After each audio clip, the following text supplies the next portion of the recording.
Greetings, Forest Hill family and beyond.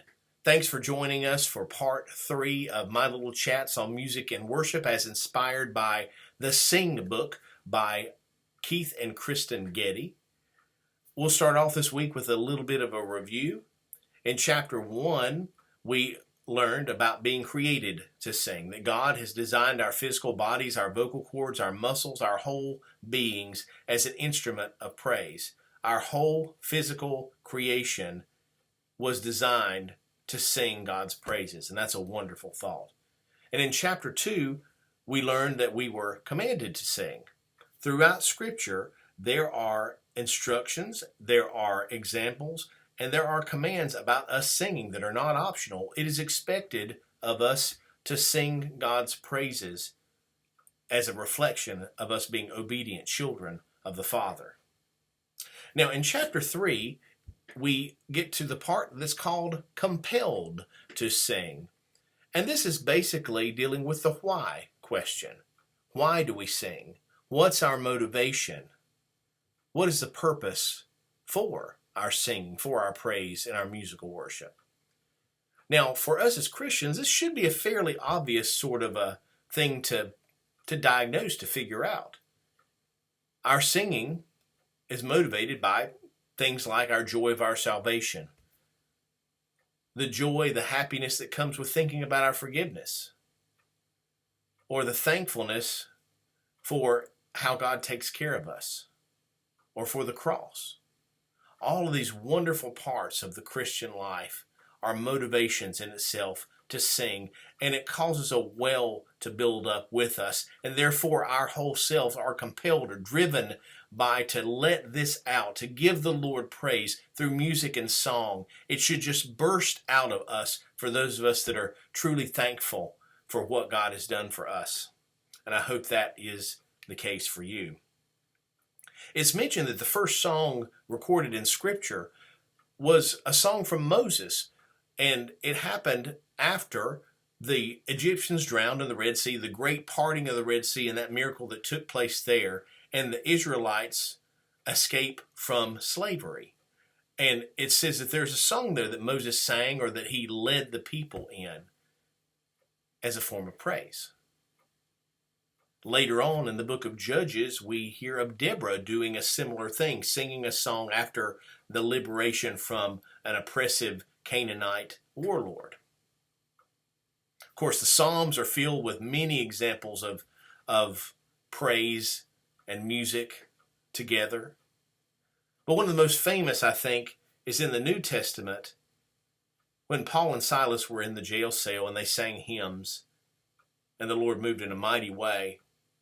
And even an evangelistic thing that happened as a result of that music, or indirectly because of it, was that the jailer and his family learned about the gospel message and were saved. I think it's wonderful to find these examples of what the Getty's book says is revelation, God doing something, God moving, God acting, and then response, praise, music, singing, etc. So my encouragement this week to you is to dig down deep and find the source of your own personal song, your own motivation for singing. Find out how God is working in your life right now and celebrate it aloud in song.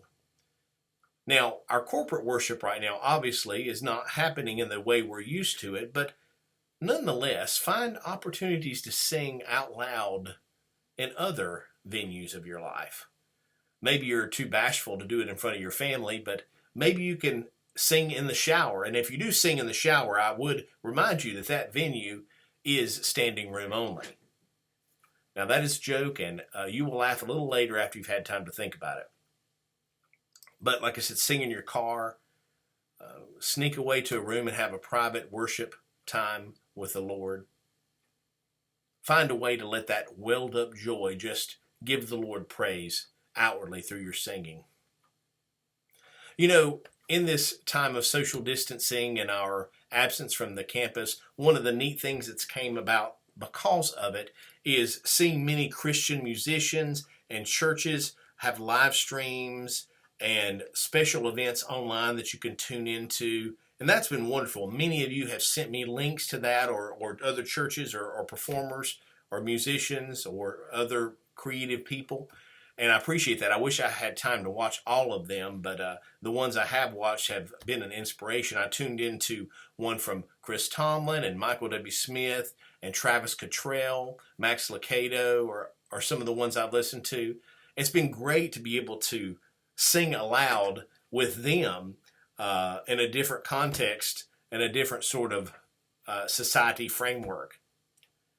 But together here at Forest Hills Baptist, we will be together soon to sing.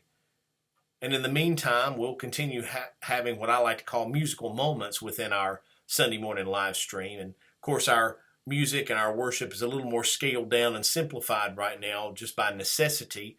But I've made it a goal here the last few weeks to have musical moments, times of ways that you could actually sing along while you're watching at home, if you so choose. But also moments of solos, moments of instrumental meditation, so that we can continue having a corporate worship experience, but in a smaller scale in our own homes. One of the suggested discussion questions in this chapter I thought was really interesting, and it asked that if you had to pick one song that best described your personal testimony right now, what would it be? Now, this is not asking what your favorite song is. It's specifically asking what song matches your testimony. If you had to think about a song that matches where you are spiritually right now, maybe a struggle you're facing that you've seen victory over, or just the area and the stage that you're at in your faith.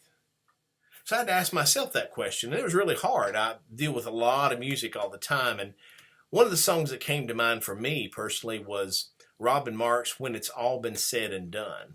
Robin Mark is famous for giving us the song Days of Elijah as a point of reference.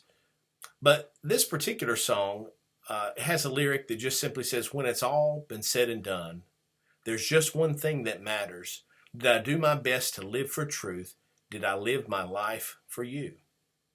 And I think that came to mind because that's a question I'm always asking myself. Am I doing my best? Am I living my best life for the Lord, for His truth? I think that's an important reflection for all of us. But as you're listening to music this week personally, as you're having your private moments of worship with the Lord, sing aloud to Him and find your song and find your motivation. Be thankful and express your thanks and your joy through singing. It's a wonderful experience, and I think you'll agree. Have a great weekend, or whenever you're watching this, have a great day.